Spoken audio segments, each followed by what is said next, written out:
Hello everyone and welcome to another high elo game of Age of Empires. Today move aside Britannia because we're about to find out who really rules the waves. Will it be MbL playing as the Italians in blue, or will it be the Viper playing as the Malay in yellow? Now all the players heard their herdables, get their fishing industries up and running, explore their island tropical destination surroundings, and try to get their butts up to Castle Age, because like the last couple of days, we are still in Empire Wars mode. Why don't we take a look at the Civ matchup we are going to be watching today? Now, the Italians are what I would call a cost-cutting civilization. Their university techs are cheaper, their gunpowder units are cheaper, and advancing to the next age is, you got it, cheaper as well. Now, using all of these saved resources, they can field two unique units. The first is the Genoese crossbowman, a decent foot archer that comes with a pretty good attack bonus against cavalry, and the second is the Condottiero, a quick-moving tanky infantry unit with not only a massive attack bonus against gunpowder units, but also added bonus armor against certain gunpowder units. Action, as always, in the last couple of days in Empire Wars, erupting before I can even get through my Civ intro. Now, to make their unique units even tankier, last longer on the field of battle, all Italian foot archers, except for their skirmishers and their condottieri, can be upgraded to get extra armor. And starting in Imperial Age, like the Goths being able to train their Huskarls from their barracks, like the Huns being able to train the Tarkin from their stables, the Italians can train the condottieri from their barracks. Now, unlike the other two I just mentioned, this happens automatically. You do not need to research anything. It just kind of happens.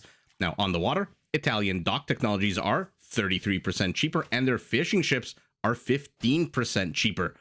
Now, speaking of cheaper fishing-related stuff, let's take a look at the Malay in yellow being played by the Viper, as we've got a bit of a battle. Neither player can really engage too far into this lake, into this river rather, because the presence of the monk with 9 range versus your galley with 6. You also have, of course you do, they both have fletching. Basically negates any kind of really nonsensical early game aggression. Now, you might be wondering, why do the players start with a monk? Because if you caught it in the beginning, instead of the usual 28 villagers and a scout, on this map, they started with 24 villagers, 4 fishing ships, and a monk. There's the blue monk. Why is that?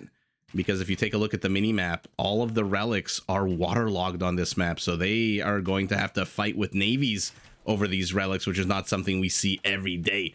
Now, before we dive right into the action, which is already happening, although 0 kills apiece at the moment, is anyone close to dying? Yeah, a few of these guys are very close to getting, what's the word I'm looking for? Capsized? Turned over and crushed. The Viper drawing first blood, although is it first blood if it's against a boat? Yeah, there were sailors on that boat, so they're dead. So the Viper gets the first kill of the game. In any event, let's take a look at the Malay real quick.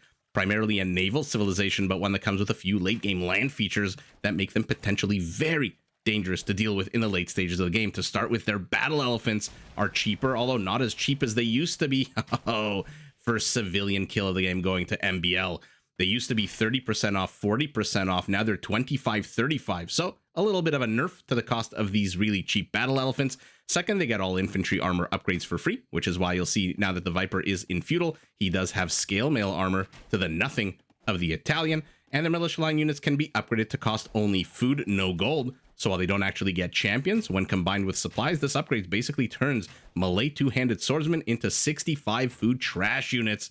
And speaking of trashy units, let's take a look at their unique unit, the Karambit Warrior, basically the Age of Empires Zergling, an incredibly cheap, super fast, but overall kind of weak infantry unit that does only take up half of population space, which means if you've got 20 of them, they only take up 10 room. Now, in order to help you get these late game features, these upgrades as fast as possible, the Malay do advance to the next age 66% faster than normal. And on the water, oh my goodness, 2 things that I have wanted to see in a long time. Before we get into that, Malay docks, one thing I'll point out, take a look at this line of sight. They have double the amount of line of sight of any other. This one's a little bit tough to see. Okay, imagine this line.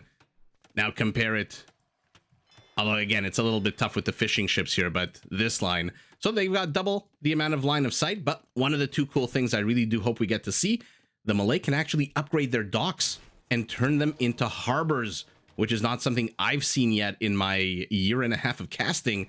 These are basically docks with extra HP and line of sight, and they fire 4 arrows. Think Krepos on the water.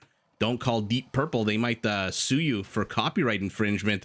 Now, the second thing I want to see is the bounty of a Malay fishing trap, because not only are their fishing traps 33% cheaper, they also provide 3 times the amount of food. And so we'll see if the Viper goes for fishing traps. There's plenty of sources of food on the water at this point in this map. By the way, let's zoom out as the navies continue engaging in the center. This is the map that we're on. It is called Passage. I'm sure you can figure out why it's called Passage, as now both players in 5, 4, 3, 2, 1 are going to be in Castle Age, and immediately War Galley upgrade for our Italian, who does pay a little bit less for it. The Malay has already gotten War Galley. Oh, the monk though, starting monk. Will he get him? Will this slow moving old man reach the tower first? He doesn't even want to go into the tower. Okay. So this map is called Passage. One thing you'll notice is that despite some resources being in the bit of a forward position, and I say forward, by that I mean kind of, but not really close to the water. Kind of looks like the gold for blue is a little bit closer to the water, but still pretty darn far away. All of the wood is to the back. At least the biggest clumps of wood are to the back. And so that means nice and safe lumberjacking, which you're going to need a lot of wood for all these ships and all the various upgrades on the ships. And by the way, although, wait a second, now that I think about it, no, I've I've made this mistake before on naval maps. You wouldn't think that upgrades for ships, which are primarily made of wood, you know, sure, there's some iron, there's some canvas for the sails, there's whatever ballista bolts are made out of that they're firing at one another, but the vast majority of a ship, not to get to WandaVision, Ship of Theseus on you, is wood.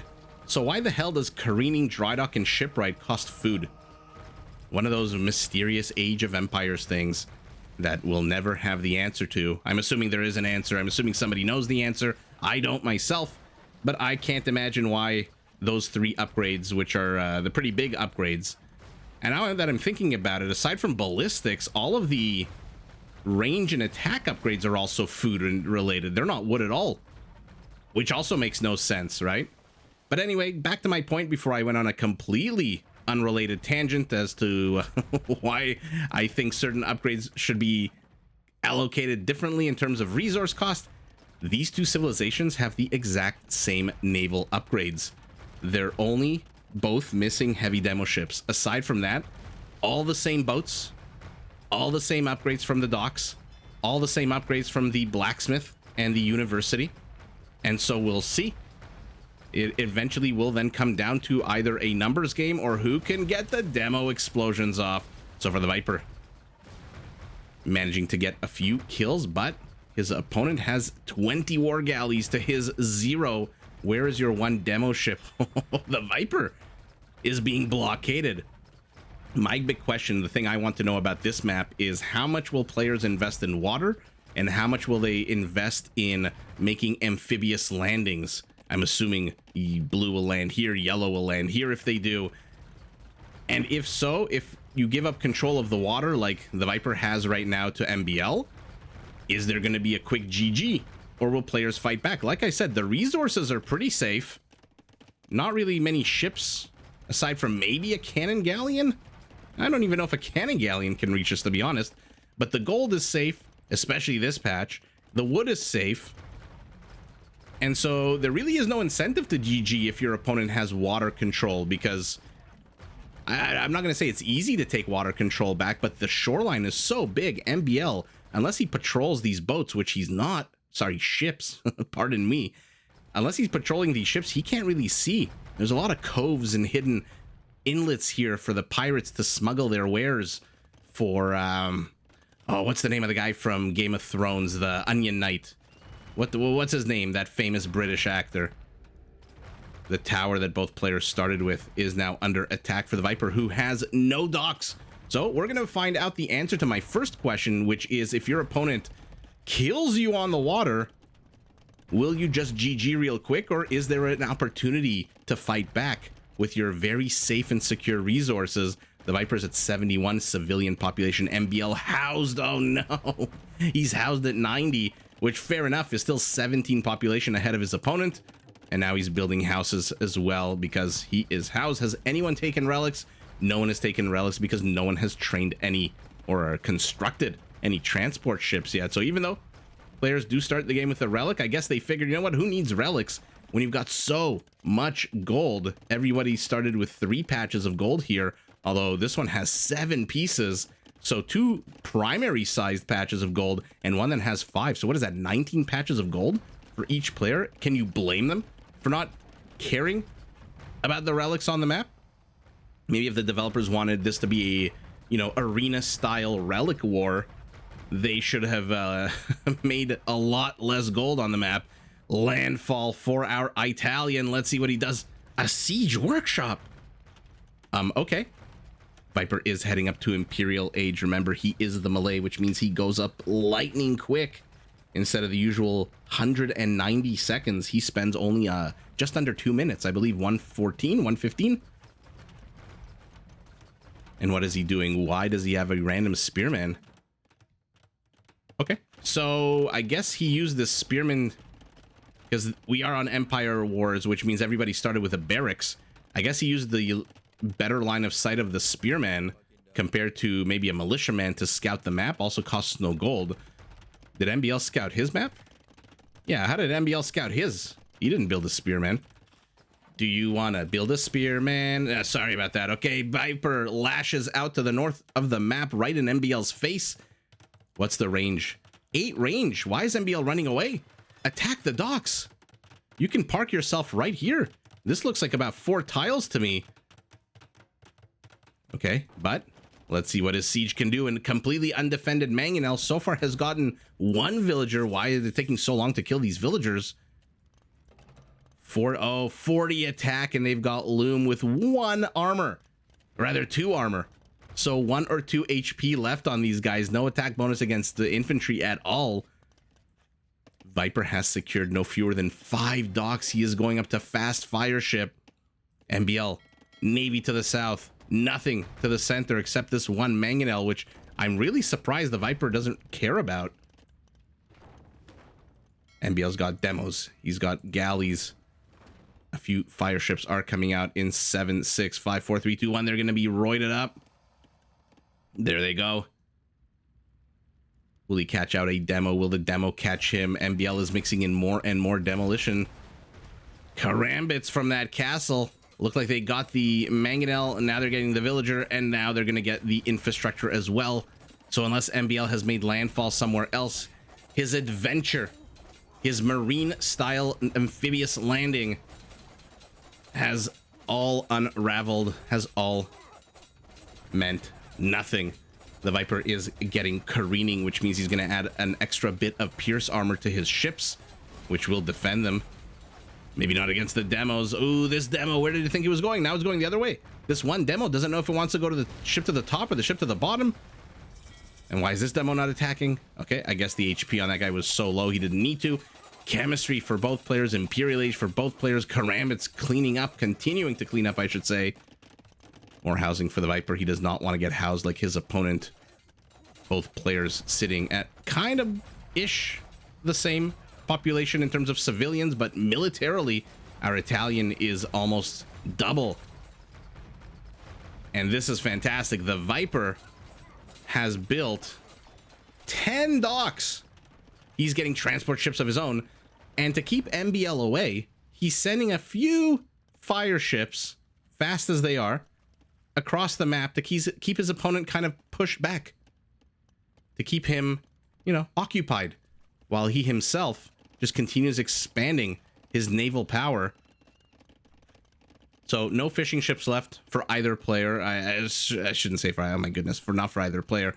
Our Italian does have fishing ships, which he's now protecting with his navy, but no fishing ships left for our Malay, who is now getting shipwright. So his ships are going to cost a little bit less wood, and they're also going to train about 50% faster. Castle going up for our Italian as well, but there's no docks here to defend. Why is he building it here? Does he expect a landing? I mean, this kind of does look like it makes sense, right? There's docks all along here, so the Viper's not exactly going to do an amphibious landing right here. So I guess the only empty space is where he's placing his castle. Why are you not bringing your other galleys over? The army count is 35 to 1, and there's thalassocracy, or as we used to call it growing up, thalatocracy. And in 23 seconds, we're going to get to see something I personally have never seen before. I don't even know what a harbor looks like, but it does fire 4 arrows. Will it be able to reach? This is 10 range. What's the range on a dock? We're about to find out. Ah, how cool is that? They can reach. They kind of look like the Viking longboats firing their arrows. Let's take a look at the stats because this is super cool. So they attack on a 7, which is not great, but they do have bonuses of fishing ship and regular ship. 14 and 14. Okay, 10 range. So now the Viper's entire shoreline to the north, completely secure. There's absolutely nothing that our Italian can do short of training. Okay, cannon. I thought I saw a cannon galleon for a second there. Nothing short of training a cannon galleon that can reach these harbors. And how cool is this? Basically a dock with a tower top. Oh, if only that tower had survived, we could have compared the top of this structure to the top of the tower, but it kind of looks like the top of a castle, right? With the point. There's the point.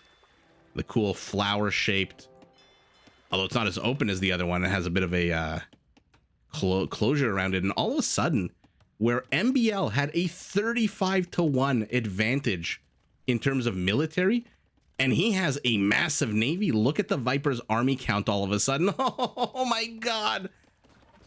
It's popped out. He's got 13 fast fire ships in here. Only, 3 cannon galleons and 2 demos. I'm starting to get scared for our Italian here. The fire ships are going to soak up all of the damage. 9 pierce armor against the galleon's 12 attack and 11 bonus. Okay, army counts are identical. The Viper's a little bit ahead in civilian population still. Nobody really has the defender's offender's advantage. The area of attack is so narrow and short. The Viper's reinforcing nonstop. MbL, he's training 4 galleons. He's out of wood. How are you out of wood on this map? He's got 42 woodjacks, lumberjacks. My goodness. The Viper's got 68, which explains why he is nowhere close to being depleted in terms of wood. Now he's pushing in. MbL's demos are exploding on home turf, and now the cannon galleons are exposed. And as awesome, as powerful, as rangeful as they are ridiculously slow at firing. 10-second reload time. If you're not familiar with how that works, that is a trebuchet slow time. And all of a sudden, the Malay Navy outnumbers the Italian 3 to 1. A second ago, it was 4 to 1, so MbL is catching up. The Viper's starting to mix in some elite cannon galleons of his own. At 20%, the dock evicts its tenants. MbL says, you know what, that's a good time to evict the rest. And absolutely overwhelmed. I mean, this is spoiler alert for the last game between the Viper and MbL. I'm going to count down to 5. Spoiler alert, 5, 4, 3, 2, 1. This is an actual repeat of what happened on Isthmus between these two players, Saracen and Britain. MbL pushed out, took control of the center of the map, in this case blockading, naval blockading the Viper's entire shoreline. I should say most of his shoreline up until the castle came along, and then just failing to close, letting the Viper claw his way back. And I think literally 5 minutes ago, it was 35 ships to 1. Actually, 35 ships to 0. The one was the Spearman. He doesn't even have his karambits anymore. It was literally a navy against air. But then out comes the castle, which created a safety zone. Safety zone included 5 docks. 5 docks became whatever amount this is. I can just, I guess, double click 10 now. Those docks became harbors. Those harbors fired arrows to shoo away MbL's navy. Should he have stuck around? Maybe, maybe not. I don't know. And ultimately, MbL just failing to close after a very strong initial push. He was housed, which we haven't seen in a while. He's been pretty darn good about getting housed again. And even though he still has 2 castles, even though he's got 106 villagers, even though he's done a good amount of killing himself, almost the same villager / civilian kills. I'm assuming the vast majority of these are fishing ships, with the exception of that one blue villager that joined the mangonel on the river Styx over here. He just couldn't close the deal. And that is very unfortunate for MbL, although I guess we have an answer to our question. What happens if one player dominantly takes the water? If you're the Viper, you don't resign, you turtle up as much as you can turtle on a map that's open like this, that's very hard to wall. I mean, walling this would be madness. I guess if you're MbL, the answer is you GG once your opponent pushes in, because now your opponent has come with elite cannon galleons, 6 of them, and they're just going to destroy your castle. So that's what MbL was missing here when he was attacking into this castle. Had he managed to stop this castle from going up, maybe the game would have looked a little bit different. At the end of the day, who knows? We don't have a crystal ball to peer into an alternate universe. What we do have is harbors, which is super cool. I also really wanted to see the fishing traps, to see the sheer quantity of food that comes with a 3x fishing trap. But this was pretty darn cool to see the 4 arrows being flung like a longboat at the opposing navy. And with zoning them out, the Viper just went on steroids here. 70 lumberjacks, 33 villagers on gold. I'm surprised he has anybody on food. Do you even need food? I guess, like I said, for those inexplicably food-heavy upgrades. I don't know why they cost food. I'm going to stop repeating myself as much as I possibly can. But ultimately, look at the Malay Navy just overpowering. And I think if he didn't have the cannon galleons, maybe MbL would have stuck around a bit longer. But ultimately, yeah, these cannon galleons are now, while the rest of the Navy destroys the Navy, the cannon galleons are free to go after the infrastructure, which is exactly what they're doing, dock by dock by dock, going door to door to door with their big balls and destroying everything. Let's take a look at the stats. MbL again, more army. This is surprising to me. He just wasn't able to close. 107 galleons to 78 galleons, demo ships to fast fire ships. This transition of fast fire ships, by the way, from the Viper, sending 2 at a time over here to keep MbL pushed back while he kind of kept his oh my god, what's the name of the military installation where you build your ships, your dry docks, while he kept his dry docks safe, sending 2 ships over and over again. That was absolutely brilliant out of him, as was the switch into fast fire ships, which, by the way, like I said, MbL could do as well. These 2 civilizations have the exact same naval lines, even though they have 2 different-ish bonuses related to Navy. Look at the economy, just about 10% difference. And ultimately, look at that. MbL managed to take 3 relics. I didn't catch that at all. Precious resources going to him, trash resources going to the Viper, who has 4,000 more food, 2,000 more wood. So I'm surprised that MbL ended the game with so little wood. No conversions, raisings 10 to 6, also not the end of the world. Ultimately, what a fun game. And let me know your thoughts. Is this a map where we're going to basically see this? Are we going to see either 8-minute games or 40, 30-minute games where a player of the 2 immediately establishes naval dominance and then the other player just GGs? Or is the other player who gets dominated, the sub, I guess, the bottom in this case, on the map, I mean the bottom of the map, if you're thinking I mean something else, just turtles up, gets the resources, which are nice and safe, and lashes back out? I don't know. We'll have to wait and see. One thing I do know is that it was super duper cool to see those harbors, and with the pushing back of the Italian fleet with those harbors, and then the absolute ridiculous quantity of ships that the Viper just built in what seems like the blink of an eye. I'm trying to remember the Malay bonuses. There's nothing about working the harbors working faster. They're not like the Persian town centers that are either docks that work faster. These guys just have extra line of sight and fire 4 arrows, and I think more HP, right? 2,000 to 1,800. Yeah, exactly. So I'm saying I'm like talking to myself while you guys listen. Sorry about that.